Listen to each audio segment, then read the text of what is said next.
الحمد لله نحمده ونستعينه ونستغفره ونؤمن به ونتوكل عليه ونعوذ بالله من شرور أنفسنا ومن سيئات أعمالنا من يهد الله فلا مضل له ومن يضلله فلا هادي له ونشهد أن لا إله إلا الله وحده لا شريك له ولا نظير له ولا معين له ولا مشير له ولا مثال له ولا مثل له ونشهد أن سيدنا وسندنا وشفيعنا وحبيبنا ومولانا محمدا عبده ورسوله أما بعد فقد قال الله تبارك وتعالى في القرآن المجيد والفرقان الحميد فأعوذ بالله من الشيطان الرجيم بسم الله الرحمن الرحيم لقد من الله على المؤمنين إذ بعث فيهم رسولا من أنفسهم يتلو عليهم آياته ويزكيهم ويعلمهم الكتاب والحكمة وإن كانوا من قبل لفي ضلال مبين. قبل اس کے بعد شروع ہو ایک مرتبہ بلند آواز کے ساتھ درود شریف پڑھنے. اللهم صل على سيدنا مولانا محمد وعلى آل سيدنا مولانا محمد وبارك وسلم كما تحب وترضى عدد ما تحب وترضى يا كريم. سلام اس ذات عالی پر جو حامی تھی غریبوں کی، سلام اس روح اقدس پر جو والی تھی یتیموں کی، سلام اس پر کہ جس نے بے کسوں کی دستگیری کی، سلام اس پر کہ جس نے بادشاہی میں فقیری کی، سلام اس پر کہ جس کے گھر میں چاندی تھی نہ سونا تھا، سلام اس پر کہ ٹوٹا بوریا جس کا بچھونا تھا، سلام اس پر کہ جس نے خون کے پیاسوں کو قبائیں دی، سلام اس پر کہ جس نے گالیاں کھا کر بھی دعائیں دی. میرے محترم بزرگ اور دوستوں اور عزیز ساتھیوں، ہم تمام جانتے ہیں کہ یہ جو مہینہ ہے ربیع الاول کا مہینہ ہے. یہ بڑا بابرکت مہینہ ہے. خود ربیع الاول کے معنی میں ہی پہلی بہار، ربیع کے معنی آتے ہیں بہار کے اور اول کے معنی آتے ہیں پہلے کے. تو ربیع الاول کا مطلب ہوا ہے ابتدائے بہار، ایسی بہار جس کا انتظار بہت سو کو تھا. تو اس مہینے میں بھی وہ شخصیت آئی ہے، وہ ذات آئی ہے کہ جس ذات کا انتظار بحر و بر کو تھا، ساری انسانیت کو تھا، وہ سسکتی ہوئی عورتوں کو تھا اور مظلوم غلاموں کو تھا. ساری انسانیت اس ذات کا انتظار کر رہی تھی جو دنیا میں آ کر ظلم و ستم کو مٹائے، کفر و شرک کی تاریکوں کو مٹائے، ظلمت کے اندھیروں کو دور کرے. اور وہ ذات عالی جناب اقدس محمد مصطفیٰ صلی اللہ علیہ وسلم کی ذات تھی. میرے محترم بزرگوں دوستوں، ہمارے لیے بہت ہی برکت کی بات ہے کہ ہم آقا مدنی محمد عربی صلی اللہ علیہ وسلم کی سیرت کو جانیں، اور یہ برکت کے ساتھ ساتھ میں ہمارے لیے انتہائی ضروری ہے ہم جانیں، ہماری اولاد جانیں، ہماری نسلیں جانیں کہ ہمارے آقا پیارے محمد مصطفیٰ صلی اللہ علیہ وسلم کون تھے. آپ کا بچپن کیسے گزرا، آپ کی جوانی کیسے گزری. سیرت ایک ایسا موضوع ہے کہ جس موضوع کو بیان کرنا بہت ہی آسان ہے، لیکن ایک بیان کرنے والا جب بیٹھتا ہے تو وہ اس بات کے اندر کنفیوز رہتا ہے، وہ اس بات سے پریشان رہتا ہے کہ وہ سیرت کے کس پہلو کو ذکر کرے. میرے محمد مصطفیٰ صلی اللہ علیہ وسلم کی جوانی کو ذکر کرنا سیرت ہے، آپ کے بچپن کو ذکر کرنا سیرت ہے، آپ کے اخلاق کو ذکر کرنا سیرت ہے، آپ کے اصحاب کا تذکرہ سیرت ہے، مکہ کی زندگی سیرت ہے، مدینہ کی زندگی سیرت ہے، مدینہ کے واقعات سیرت ہے، غزوات کا تذکرہ سیرت ہے، تو وہ حیران و پریشان رہتا ہے کہ وہ اللہ کے رسول صلی اللہ علیہ وسلم کے سیرت کے کون سے پہلو کو بیان کرے۔ اور قربان جائیے آقا مدنی محمد عربی صلی اللہ علیہ وسلم پر کہ آپ کے ایک ایک پہلو، آپ کی زندگی کا ایک ایک دن ایسا ہے کہ اگر اس پر بیان کرنا چاہیں تو عرصہ لگ جائے گا۔ آپ تاریخ کو اٹھا کر دیکھیے، اتنی کتابیں لکھی گئی ہیں، نثر کے طور پر کتابیں لکھی گئی، نظم کے طور پر کتابیں لکھی گئی، مقالات لکھے گئے، سینکڑوں ہزاروں صفحات بھر دیے، ایسی کتابیں لکھی گئی جن کے اندر نقطے تھے۔ اور قربان جائیے آقا مدنی محمد عربی صلی اللہ علیہ وسلم پر کہ لوگوں نے آپ کی سیرت اس طرح بھی لکھی کہ پوری کتاب ہے سینکڑوں صفحات کی، پوری صفحات اور پوری کتاب کے اندر ایک نقطہ نہیں ہے، پوری کتاب کے اندر ایک نقطہ نہیں ہے۔ اس طرح لوگوں نے اپنی محبت کا اظہار کیا۔ اتنی کتابیں لکھنے کے باوجود، اتنی تاریخ لکھنے کے باوجود، اتنی سیرت بیان کرنے کے باوجود آخر میں سب نے ایک بات کہی، لا يمكن الثناء كما كان حقا بعد از خدائی قصہ مختصر، کہ آپ کی تعریف کرنا آپ کے حق کے برابر ممکن ہی نہیں ہے۔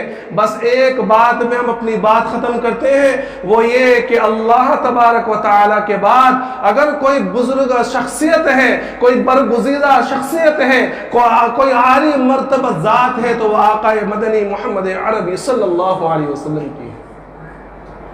یہ میرے آقا محمد مصطفیٰ صلی اللہ علیہ وسلم کی سیرت ہے۔ لیکن افسوس صد افسوس کہ آج مسلمان اس سے بالکل بے بہرا ہے، ناواقف ہے۔ چند الفاظ یا چند نام یاد کرا دیتے ہیں مکتب والے تو وہ بھی غنیمت بچے جانتے ہیں، ورنہ بڑوں کو تو وہ بھی صحیح سے یاد نہیں۔ اور حقیقتاً میں اس وقت یہ پوچھ لوں نا کہ ہمارے آقا صلی اللہ علیہ وسلم کے نانا کا نام کیا تھا، میں گارنٹی دے سکتا ہوں ایک آدمی کھڑا نہیں ہوگا۔ ہاں مدرسے کا بچہ شاید کھڑا ہو جائے، ورنہ عام آدمی کوئی کھڑا ہو کر یہ نہیں کہہ سکتا کہ میرے آقا کے نانا کا نام کیا تھا۔ کیوں؟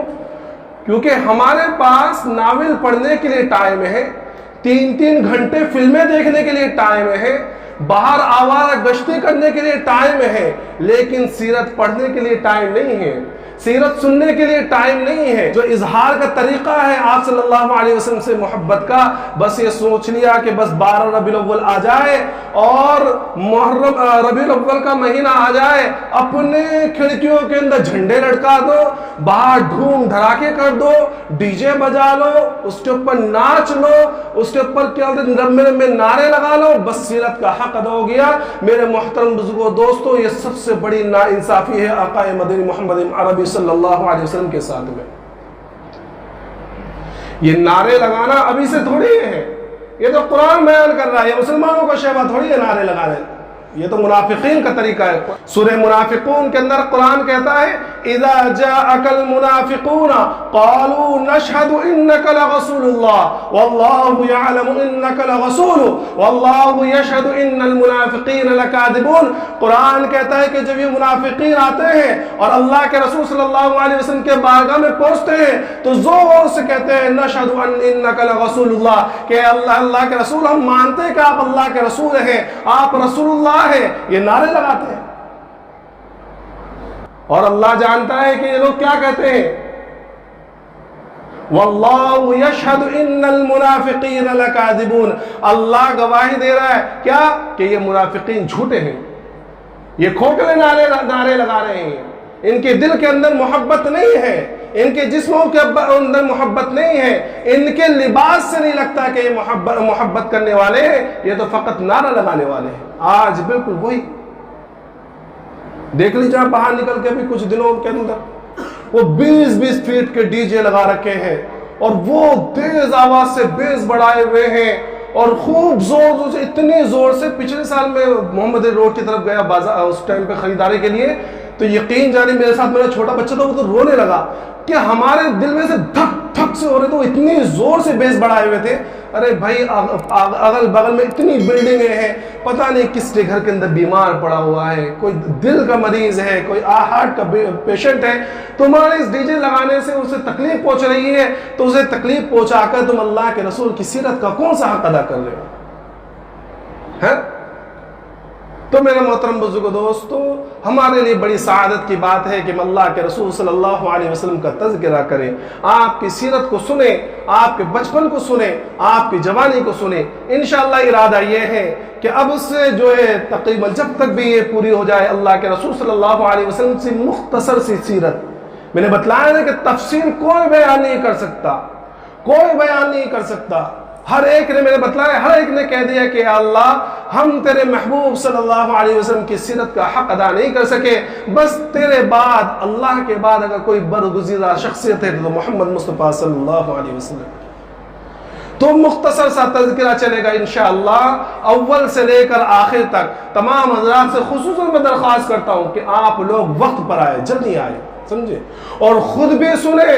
جو چیز اس میں یاد رہے وہ جا کر اپنے بچوں کو بتلائیں، ان کو لے کر بیٹھیں، ان کو بتلائیں، اپنے گھر کی عورتوں کو بتلائیں کہ ہمارے آقا کیسے تھے، ہمارے آقا کی جوانی اور ہمارے آقا کی زندگی کیسی تھی، بتلائیں، ان کے اخلاق کو بتلائیں، اور ہمارے آقا نے کیا حقوق دیے عورتوں کو بتلائیں. کیونکہ ہمارے گھر کی عورتیں سمجھتی ہیں کہ اسلام میں عورتوں کو کوئی حق نہیں ہے. سمجھ میں آ رہا ہے؟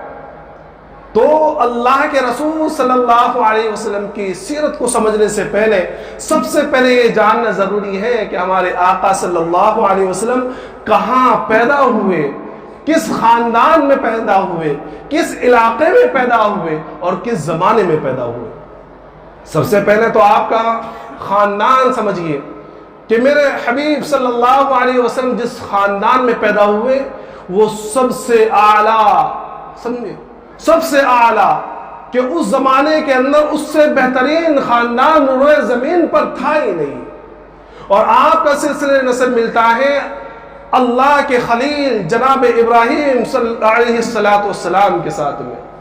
حضرت ابراہیم علیہ السلام کے دو بیٹے، اللہ تبارک و تعالیٰ نے بڑے بڑھاپے کے اندر بڑی تمناؤں کے بعد اور دعاؤں کے بعد حضرت ابراہیم علیہ السلام کو دو اولاد سے نوازا. سب سے بڑے بیٹے حضرت اسماعیل علیہ السلام، اور ان کی پیدائش کا واقعہ بھی عجیب. آپ کی والدہ محترمہ کے نکاح میں آنے کا واقعہ بھی عجیب. آپ کو معلوم ہوگا کہ حضرت ابراہیم علیہ السلام نے جس وقت اللہ کی توحید کی دعوت دی تو پوری قوم دشمن. تو حضرت ابراہیم علیہ السلام نے وہاں سے ہجرت کی، مختصر بتلا رہا ہوں ورنہ یہ تفصیلی واقعہ تو قربانی کے زمانے کا ہے، ہمیشہ بیان کیا جاتا ہے. تو ابراہیم علیہ السلام نے وہاں سے ہجرت کی. ہجرت کے موقع پر ایک ایسی جگہ کے پہنچے جہاں کے بادشاہ کا یہ عمل تھا، اور وہ یہ حرکت کیا کرتا تھا کہ وہاں سے جب قافلہ گزرتا یا جو لوگ بھی گزرتے تو وہاں ان کے ساتھ میں جو عورتیں ہوا کرتی تھی تو پوچھا کرتا، اسے قائد میں پوچھتے کہ یہ عورت کون ہے. تو اگر کوئی شخص کہتا کہ یہ میری بہن ہے تو اسے جانے دیتے، اور اگر کوئی شخص کہتا کہ یہ میری بیوی ہے تو ان کو پکڑ لیتے اور وہ بادشاہ اس عورت کے ساتھ غلط حرکت کرتا. جب ابراہیم علیہ السلام کا گزر وہاں سے ہوا تو آپ کے ساتھ میں آپ کی پہلی بیوی حضرت سارہ بھی ساتھ میں تھی. تو اسے قائدوں نے پوچھا تو حضرت ابراہیم علیہ السلام کو پہلے سے معلوم تھا کہ بتلا دیا تھا بتلانے والے نے کیسے سا معاملہ ہے. تو آپ نے اپنی زوجہ سے کہا کہ دیکھو جب تم سے کہو تو تم کہہ دینا کہ یہ میرے بھائی ہے، اور مجھ سے پوچھیں گے تو میں کہہ دوں گا تم میری بہن ہو، دینی بہن. سمجھے، یہ توریہ ہے کہ بتلانے والا کچھ اور بتلانا چاہتا ہے، سمجھنے والا کچھ اور سمجھنا چاہتا ہے. تو جب قائدوں نے پوچھا تو ابراہیم علیہ السلام نے کہا کہ یہ میری بہن ہے، لیکن چونکہ آپ بڑی خوبصورت تھی اس کے باوجود قائدوں نے پکڑ کر آپ کو بادشاہ کے سامنے پیش کر دیا. بادشاہ نے جب آپ کے ساتھ برائی کا ارادہ کیا تو حضرت سارہ چونکہ اللہ والی تھی، نبی کی بیوی تھی، اور یاد رکھیے نبی کی بیوی ہو سکتا ہے کہ کافرہ ہو. نوح علیہ السلام کی بیوی کافرہ، لوط علیہ السلام کی بیوی کافرہ، لیکن وہ بدکار نہیں ہوتی. سمجھے، کوئی بھی کسی بھی نبی کی بیوی کبھی بدکار نہیں ہو سکتی، ہمیشہ نیک نفس، نیک طبیعت۔ تو فوراً حضرت سارہ نے اللہ کے سامنے ہاتھ پھیلا دی کہ اللہ میں تیری نبی کی بیوی ہوں اور میں پاک دامن ہوں، یہ میرے ساتھ میں برائی کا ارادہ رکھتا ہے، تم مجھ سے میری اس سے حفاظت فرما۔ فوراً اللہ کی طرف سے ایسا کرنا ہوا کہ اس بادشاہ کا پورا بدن شل ہو گیا، جیسے پیرالائز ہوتے نا ویسا ہو گیا۔ تو اس نے فوراً سوچا کہ بھئی یہ تو واقعی میرے ساتھ کیا ہوا، تو مرنے کے قریب ہو گیا، اس کا دم گھٹنے لگا۔ تو فوراً سارہ نے سوچا کہ اگر یہ اس وقت مر گیا تو میرے اوپر الزام آئے گا، فوراً دعا کی کہ اللہ اس کو ٹھیک کر دے۔ وہ ٹھیک ہو گیا، لیکن ہونا تو یہ چاہیے تھا کہ وہ سمجھ جاتا کہ بھئی کیا ہوا ہے، کیوں ہوا ہے، لیکن اس نے پھر برائی کا ارادہ کیا۔ 3 مرتبہ جب اس طرح ہوا تو وہ بادشاہ سمجھ گیا کہ بھئی یہ کوئی نیک عورت ہے، میرا اس کے اوپر قابو نہیں چل سکتا۔ اس نے حضرت سارہ کو بھی آزاد کر دیا اور بعض روایت کے اندر اپنی بیٹی کو ان کے ساتھ میں کیا، اور بعض روایتوں کی بیٹی تو نہیں تھی لیکن ساتھ میں خادمہ کے طور پر حضرت ہاجرہ کو بھی ساتھ میں کر دیا۔ تو ان ہاجرہ کے ساتھ میں جب آپ نے آگے کا سفر کیا تو بعد میں حضرت سارہ نے حضرت ہاجرہ کو حضرت ابراہیم کو دے دیا اور آپ نے حضرت ہاجرہ سے نکاح کر لیا۔ اس نکاح سے اللہ رب العزت نے آپ کو بیٹا عطا فرمایا اور یہ بیٹا حضرت اسماعیل علیہ السلام تھے۔ اس کے بعد کا واقعہ آپ سب جانتے ہیں کہ بھائی بچہ جب پیدا ہوا بڑھاپے کے اندر تو اللہ کی طرف سے حکم ہوا کہ وادی غیر ذی زرع میں چھوڑ کر آ جاؤ۔ کہا کہ آج جہاں چاہے زمزم ہے، زمزم کا کنواں آج جہاں ہے وہاں آپ کو چھوڑ کر آنے کے لیے حکم ہوا اللہ کی طرف سے۔ چھوڑ کر آئے، لمبا چوڑا واقعہ ہے۔ جب چھوڑ کر آگئے اور وہاں زمزم کا کنواں نمودار ہوا تو اس جگہ سے جو ہے ایک قبیلے کا گزر ہوا، قبیلے بنو جرہم کا۔ تو ان لوگوں نے جب آسمان پر دیکھا کہ وہاں پرندے گھوم رہے تو ان کو سمجھ میں آ گئی کہ بھئی یہاں کوئی نہ کوئی جگہ جو ہے پانی ہے۔ جب ڈھونڈتے ڈانٹتے وہاں پہنچے تو دیکھا کہ ایک بچہ بیٹھا ہوا ہے اور اس کے ساتھ میں ایک ماں عورت ہے۔ تو ان قبیلے والوں نے وہاں ٹھہرنے کی اجازت چاہی۔ تو حضرت ہاجرہ نے کہا کہ دیکھو تمہیں ٹھہرنے کی تو اجازت ہے لیکن کنویں کے اوپر تمہارا کوئی نہیں زور چلے گا، کنواں میرے ہی قبضے میں رہے گا۔ تو لوگوں نے اس کو قبول کر لیا، وہاں رہنے لگے۔ حضرت ابراہیم علیہ السلام جب وہاں آئے پھر اس کے بعد میں کچھ سالوں کے بعد قربانی کا واقعہ پیش آیا۔ اسماعیل علیہ السلام جوان ہوئے اور وہیں آپ نے شادی کی، پہلی شادی ہوئی اسماعیل علیہ السلام کی۔ ابراہیم علیہ السلام آپ کے ساتھ میں نہیں رہتے تھے، وہ دوسرے علاقے میں رہتے تھے۔ تو ایک مرتبہ ملنے کے لیے ابراہیم علیہ السلام یہاں آئے تو گھر میں اسماعیل علیہ السلام نہیں تھے۔ حضرت ابراہیم علیہ السلام تشریف لائے اور کہا کہ اسماعیل کہاں ہے؟ تو اسماعیل علیہ السلام کی بیوی نے کہا کہ وہ تو شکار کو گئے ہیں۔ تو حضرت ابراہیم علیہ السلام نے پوچھا کہ کیسے گزر رہی ہے؟ تو حضرت اسماعیل علیہ السلام کی بیوی نے کہا کہ بڑی تنگی کی حالت ہے، بڑی پریشانی میں ہے اور کچھ سمجھ میں نہیں آتا کہ حالات کیا ہیں، کیسے گزارا ہوگا۔ تو ابراہیم علیہ السلام نے چلتے چلتے کہا کہ اسماعیل آئے تو میرا سلام کہنا اور اسماعیل سے کہہ دینا کہ اپنی چوکھٹ بدل لے۔ کیا کہا؟ اسماعیل سے کہنا کہ اپنی چوکھٹ بدل لے۔ تو ابراہیم علیہ السلام چلے گئے۔ اسماعیل علیہ السلام جب شکار سے واپس آئے تو اپنے والد کی خوشبو کو پایا، نبی تھے، تو پوچھا کہ بھئی کوئی آئے تھے؟ تو بیوی نے کہا کہ ہاں ایک بزرگ شخص آئے تھے اور جو ہے اسماعیل علیہ السلام نے کہا کہ کچھ کہا کہ ہاں جاتے جاتے یہ کہہ گئے کہ وہ اپنی چوکھٹ بدل لینا۔ تو اسماعیل علیہ السلام نے کہا کہ اللہ کی بندی، وہ جو آئے تھے وہ میرے والد ابراہیم علیہ السلام تھے اور انہوں نے یہ کہا ہے کہ میں تجھے طلاق دے دوں اور دوسرا نکاح کر لوں۔ اس کے بعد آپ نے قبیلے بنو جرہم ہی کے سردار کی جو بیٹی تھی، سیدہ نام تھا اور بعض نے دوسرا نام بتلایا، ان سے دوسرا نکاح کیا۔ پھر اس کے بعد میں کچھ دنوں کے بعد پھر ابراہیم علیہ السلام آئے اور اس وقت بھی اسماعیل علیہ السلام شکار کو گئے ہوئے تھے۔ ابراہیم علیہ السلام آئے، آپ کی بیوی سے بات چیت ہوئی، چلتے چلتے کہنے لگے کہ بھئی کیسے گزارا چل رہا ہے؟ تو یہ بیوی بڑی نیک سردار کی بیٹی تھی اور نیک طبیعت ہی کہنے لگی کہ بھئی جیسے اللہ رکھ رہا ہے بہت خوش ہیں اور اچھے حال میں ہیں، اللہ کا شکر ہے، اللہ کی تعریفیں ہیں اور اسماعیل بھی بڑے اچھے شوہر ہیں۔ تو جاتے ابراہیم علیہ السلام نے کہا جاتے جاتے کہ اسماعیل سے کہنا، سلام کہہ دینا اور کہنا کہ چوکھٹ کو تھامے رکھے۔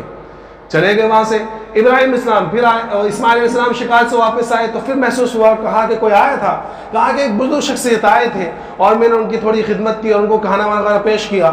تو کہنے لگے کہ جاتے جاتے کچھ کہا کہ ہاں جاتے جاتے کہہ کر گئے ہیں کہ اپنی چوکھٹ کو تھامے رکھنا۔ تو اسماعیل علیہ السلام نے کہا کہ اچھا وہ میرے والد ابراہیم تھے اور انہوں نے کہا کہ میں تمہیں اپنے پاس ہی رکھوں۔ تو یہ حضرت اسماعیل علیہ السلام جو ہے، ابراہیم علیہ السلام کے 2 بیٹے اسماعیل علیہ السلام اور بعد میں جو ہے آپ کو حضرت سارہ سے بھی اولاد ہوئی حضرت اسحاق علیہ السلام۔ تو بعد میں جتنے بھی نبی آئے یہ انہی دونوں کے خاندان سے آئے ہیں. لیکن ابراہیم علیہ السلام کے جو دوسرے بیٹے تھے اسحاق علیہ السلام، بعد کے جتنے نبی آئے ہیں وہ سب اسی خاندان میں آئے ہیں. اسحاق علیہ السلام کے بیٹے یعقوب علیہ السلام، یعقوب علیہ السلام کے بیٹے یوسف علیہ السلام، اور ان کے خاندان میں پھر موسیٰ علیہ السلام، اور سارے نبی عیسیٰ علیہ السلام تو اسی خاندان میں آئے ہیں. اسماعیل علیہ السلام کے خاندان میں پورے نیچے تک سب سے ایک نبی آئے ہیں، اور وہ ہے فخر رسول جناب محمد مصطفیٰ صلی اللہ علیہ وسلم. تو یہ آپ جو ہے حضرت اسماعیل علیہ السلام کے خاندان میں آئے ہیں. آپ کس علاقے میں آئے ہیں؟ آپ جس علاقے میں آئے ہیں وہ ہے عرب کا علاقہ، بڑا سخت علاقہ، ریگستانی علاقہ. یہ وہ لوگ تھے عرب کے جن کے اندر بہت برائیاں، اس وقت سمجھو کہ روئے زمین کے اوپر جو گناہ ہو سکتا تھا وہ سارے گناہ ان کے اندر تھے.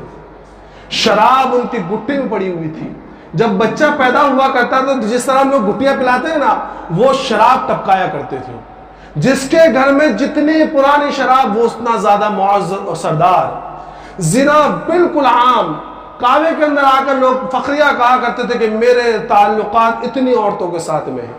سمجھے؟ عورتوں کا پیدا ہو جانا، بچیوں کا پیدا ہو جانا وہ باعث آر سمجھا کرتے تھے. سمجھے؟ اور دشمنیاں خاندانوں تک چلا کرتی تھی. جب لوگ مرتے تو وہ وصیت یہ نہیں کیا کرتے تھے کہ بھائی میرے بعد میں جو ہے اپنے بہن بھائیوں کو صحیح سے رکھنا اور اچھی زندگی گزارنا، بلکہ وصیت یہ کیا کرتے تھے کہ دیکھ تیرے فلاں خاندان کے باپ نے، اس کے باپ نے تیرے باپ کو، تیرے دادا کو مارا تھا، اور ہمارے خاندان کے اتنے لوگوں کو قتل کیا تھا، تو بھی جب تک نہیں مرنا جب تک اس خاندان کے کتنے لوگوں کو قتل نہ کر دیں. اس طرح کی وصیتیں چلا کرتی تھی. بہت زیادہ بدحالی تھی اس عرب کے اندر اس زمانے کے اندر. لیکن ان ساری برائیوں کے ساتھ ساتھ میں اخلاقی خوبیاں بہت تھی. کیا اخلاقی خوبیاں؟ ایک تو یہ کہ وعدے کے بڑے پکے تھے. وعدے کے بڑے پکے. مہمان نواز بہت تھے. مطلب اتنے مہمان نواز تھے کہ اگر باپ کا قاتل بھی ان کا مہمان بن کر آ جاتا تو اس کے لیے بھی ایک آدمی کے لیے پورا اونٹ ذبح کر دیا کرتے تھے. سمجھ میں؟ مہمان نواز بہت. دوسری چیز یہ کہ بہادر بہت تھے، جنگجو تھے. بہادر اتنے تھے کہ اس زمانے کے اندر پوری دنیا کے اوپر دو حکومتیں تھیں، دو سلطنتیں، ایک ایران کی اور ایک روم کی. یوں سمجھئے کہ آدھی حکومت ایران کی تھی اور آدھی دنیا پر حکومت روم کی تھی. ایران اس زمانے کے اندر فارس کہلاتا تھا، تو روم اور فارس بس یہ دو سلطنتیں تھیں. لیکن اس کے باوجود عرب کے اوپر کسی کی حکومت نہیں تھی. کس کے اندر ہمت ہی نہیں تھی کہ وہ عرب کے اوپر حکومت کرے. جنگجو، بہادر، وعدے کے پکے، اور فصاحت زبان میں اتنی تھی کہ چھوٹے چھوٹے بچے، جو آج ہمارے چھوٹے چھوٹے بچوں کو جن کو 4-5 نام یاد نہیں ہوتے نا، دادا کا، خالہ کا، نانا کا، پھپھا کا نام یاد نہیں ہوتے، ان چھوٹے چھوٹے بچوں کو 10 ہزار اشعار یاد ہوا کرتے تھے. ایسے فرفر سنایا کرتے تھے. اعلیٰ زبان، فصاحت و بلاغت. اور حقیقت تو یہ کہ آج بھی عربی زبان سے زیادہ فصیح زبان پوری دنیا کے اندر کوئی نہیں ہے آج بھی. اس لیے عرب آج بھی اپنے علاوہ سب کو کیا کہتے ہیں؟ اجمی. اجمی کے معنی گونگے کے آتے ہیں.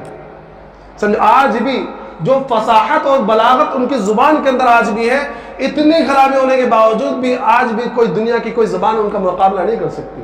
اور حقیقت یہ ہے کہ جتنی گرامر کی کتابیں عربی کی ہے، لغت کی کتابیں عربی کی ہے، کسی اور زبان کی نہیں ہے. سمجھ میں؟ ساری زبان بگڑی ہوئی ہے. تو یہ اعلیٰ اخلاق تھے ان کے اندر. سمجھے؟ ساری برائیاں ہونے کے باوجود کہ بہادر، جنگجو اور وعدے کے پکے، مہمان نواز، تو یہ ساری صفتیں تھیں جس کی وجہ سے اللہ رب العزت نے جناب محمد مصطفیٰ صلی اللہ علیہ وسلم کو اس علاقے میں بھیجا کہ اپنی بات کہنا کسی سے نہیں ڈرتے تھے. کہ ایک معمولی کہ بالکل ادنا سا عرب اگر عجم کے کسی بادشاہ کے سامنے بھی کھڑا ہو جاتا تھا بالکل نہیں جھجکتا تھا اپنی بات کہنے کے لیے. بے ٹوک جو بات کہنی وہ بادشاہ کے سامنے بھی کہہ دینی تھی. اور یہ خطہ ایسا تھا کہ نہایت سخت گرم. سمجھے؟ تو ان لوگوں کے اندر جو ہے سختی برداشت کرنے کی عادت تھی، نازک مزاج نہیں تھے. سمجھے؟ سختی برداشت کرنے کی عادت تھی. اور میرے محمد مصطفیٰ صلی اللہ علیہ وسلم کا خاندان تو میں نے بتلایا نہایت اعلیٰ خاندان. جتنے بھی لوگ گزرے ہیں کہ آپ کے سلسلے نسب لوگوں نے بیان کیا ہے آدم علیہ السلام تک، سمجھے، لیکن صحیح بخاری سے بھی جو ثابت ہے وہ کیا ہے؟ وہ ہے سیدنا و مولانا محمد بن عبداللہ بن عبد المطلب بن ہاشم بن عبد مناف بن قصی بن کلاب بن مرہ بن کعب بن لوی بن غالب بن فیہر بن مالک بن نظر بن کنانہ بن خزیمہ بن مدرکہ بن الیاس بن مضر بن نزار بن معاذ بن عدنان۔ یہ عدنان تک کا جو سلسلہ ہے یہ بخاری کے اندر ہے، یہ بالکل صحیح، اس کے اندر کوئی اختلاف نہیں۔ اس کے بعد کا جو سلسلہ حضرت ابراہیم علیہ السلام تک بیان کیا جاتا ہے، اس کے اندر اختلاف ہے کہ 40 پشتے ہیں یا 30 پشتے ہیں۔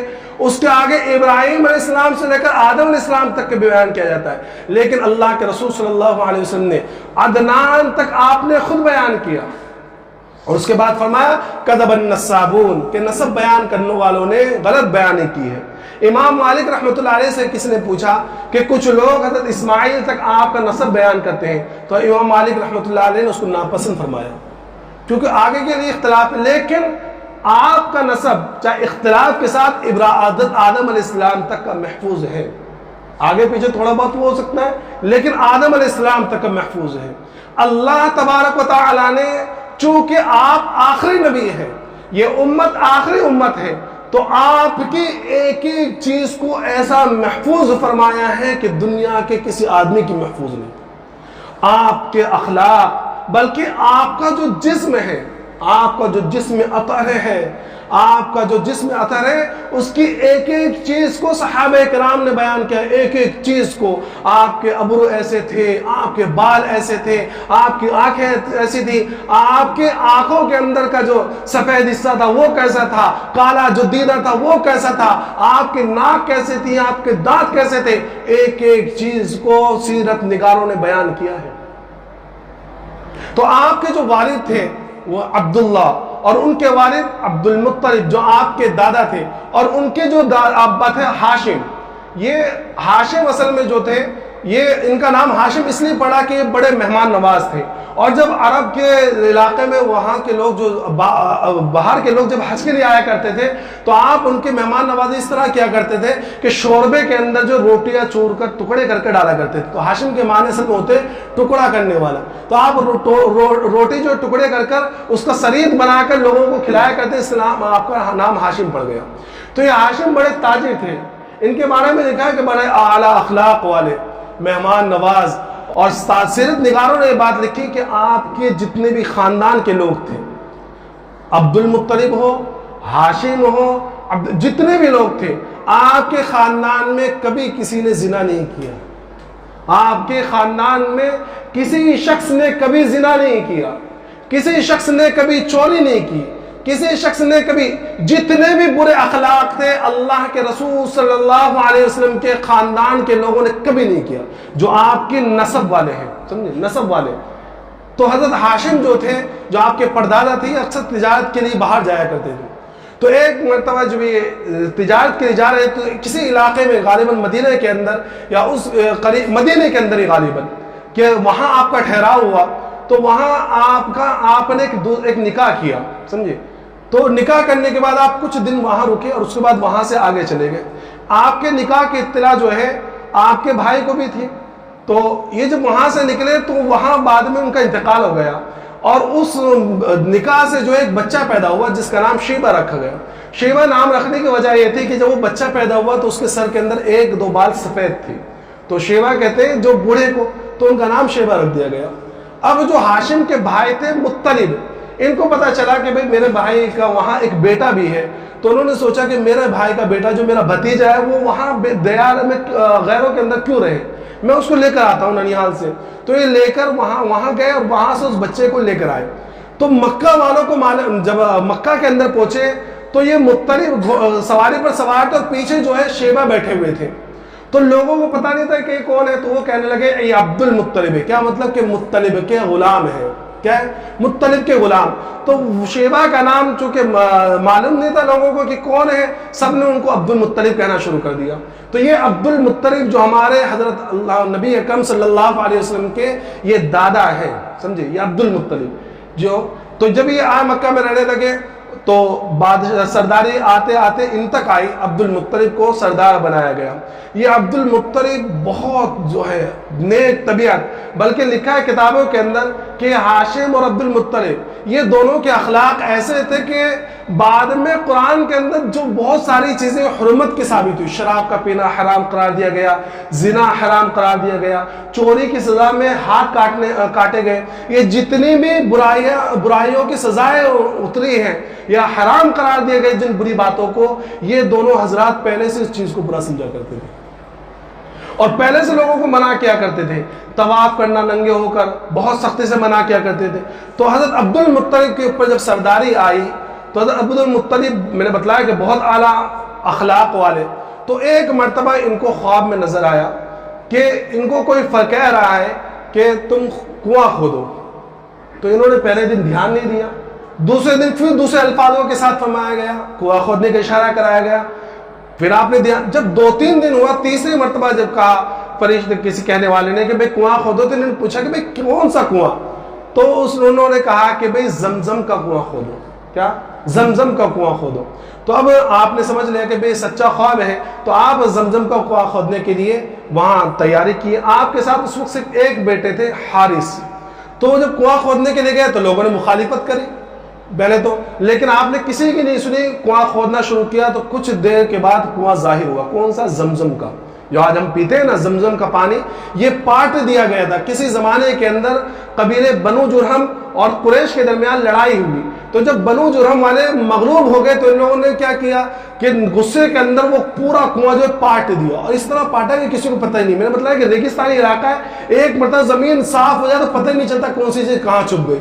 تو اس کنویں کو عبد المطلب نے ڈھونڈا اور عبد المطلب اس کنویں کو باہر نکالا، لیکن چونکہ کچھ لوگ حاسدین ہوتے ہیں، حسد کرنے والے، تو ان کو یہ کہاں برداشت تھا کہ عبد المطلب کو اتنی بڑی شرافت اور اتنا بڑا اعزاز مل جائے کہ چاہے زمزم آپ کے ہاتھ سے نکلے۔ تو ان لوگوں نے یہ حرکت کرنی شروع کی کہ آپ صبح صبح حوض بناتے پانی صاف پانے کے لیے، وہ آ کے رات میں اس کے اندر گندگی ڈال دیتے۔ تو عبد المطلب نے ایک اللہ سے دعا کی کہ اللہ میرا کام تھا کنواں کھودا، میں نے کنواں کھودا، آج کے بعد جو اس کے ساتھ تعرض کرے اس کو تو نہیں پٹ لے۔ اب ہوا یہ کہ جتنے بھی لوگ حاسدین تھے جو پانی کو خراب کرتے تھے، جب بھی پانی خراب کرتے کوئی نہ کوئی بیماری میں مبتلا ہو جاتے۔ جب لوگوں نے محسوس کیا کہ جو اس کے ساتھ زمزم کے پانی کے ساتھ غلط حرکت کرتا ہے بیمار ہوتا ہے، تو انہوں نے اسے تعرض کرنا چھوڑ دیا۔ تو اس وقت حضرت عبد المطلب نے یہ دعا کی تھی کہ اللہ آج میں کمزور ہوں اور یہ لوگ مجھے دبا رہے ہیں، اگر تو مجھے 10 بیٹے عطا کر دے گا تو میں اپنے ایک بیٹے کو تیرے راستے میں قربان کروں گا۔ کیا دعا کی؟ میں اپنے ایک بیٹے کو تیرے راستے میں قربان کروں گا۔ آگے چل کے اللہ تبارک و تعالیٰ نے آپ کو 10 بیٹے عطا فرمائے، جن میں سے ایک بیٹے رسول صلی اللہ علیہ وسلم کے والد عبداللہ بھی تھے۔ یہ یہاں تک کہ واقعہ ہے، وقت چونکہ ہو چکا ہے، اور میں نے بتلایا کہ انشاءاللہ یہ تقریباً اب پوری سیرت مختصر طور پر بیان کی جائے گی۔ اللہ تبارک و تعالیٰ تمام کو سیرت پر اور آقا مدنی محمد عربی صلی اللہ علیہ وسلم کی ایک ایک سنت پر عمل کرنے کی توفیق عطا فرمائے۔ وآخر دعوانا الحمدللہ رب العالمین۔